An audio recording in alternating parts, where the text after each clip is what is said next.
Igreja Presbiteriana dos Estados Unidos estava profundamente envolvida com a escravidão de africanos e afro-americanos e também com a defesa do racismo, uma espécie de revista digital realmente de assuntos presbiterianos, assuntos confessionais.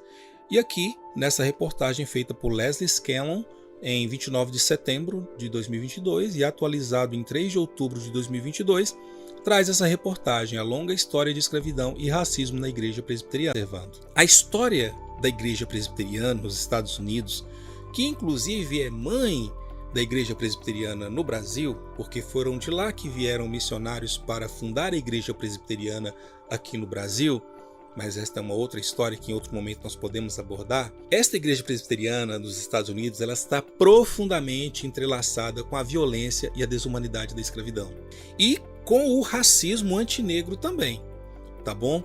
E essa história, William Yu, que é um professor assistente de História Religiosa e Cultural americano no Seminário Teológico de Colômbia, ele conta no livro dele What Kind of Christianity? A History of Slavery and Anti-Black Racism in the Presbyterian Church. Um livro que foi lançado pela Westminster John. Onde estava a igreja e os crentes cristãos quando mulheres negras e homens negros, meninos negros e meninas negras estavam sendo estuprados, abusados sexualmente, linchados, assassinados, castrados e oprimidos fisicamente? Que tipo de cristianismo permitiu aos cristãos negar direitos humanos básicos e dignidade simples aos negros? Esses mesmos direitos que foram dados a outros sem questionar?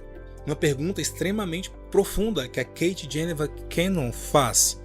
E o Yu traz uma resposta. É uma resposta que tem um viés teológico, obviamente confessional, e ele diz, é o tipo errado de cristianismo. Então aqui ele afirma que os brancos, nos séculos da escravidão, eles entendiam sim. Ele afirma, olha, os brancos nos séculos da escravidão entenderam as atrocidades em que eles estavam envolvidos. Então não era questão de que eles não conheciam as atrocidades que eles estavam envolvidos. Ah, se eles soubessem que era ruim, não, eles sabiam que era ruim. Esse é um dos argumentos, inclusive, que está presente no primeiro capítulo do livro dele, em que ele afirma, ele deixa, inclusive, nós temos aqui um vislumbre do livro dele, que os presbiterianos se recusaram a denunciar os abolicionistas. Uma outra questão, uma outra verdade inconveniente e incômoda que muitas vezes as pessoas não querem que a gente toque. Os presbiterianos possuíam escravos.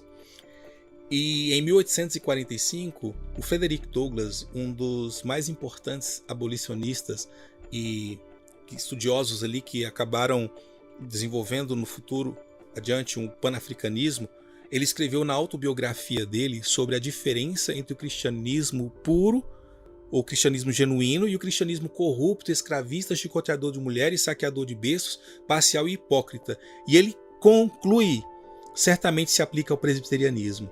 Exatamente. Ministros brancos, congregações e membros da igreja eram todos escravizadores. Com base nos dados disponíveis, o William Yu, pesquisador, ele estima que em 1860, de 50 mil a 75 mil presbiterianos brancos eram escravizadores. Sim, alguns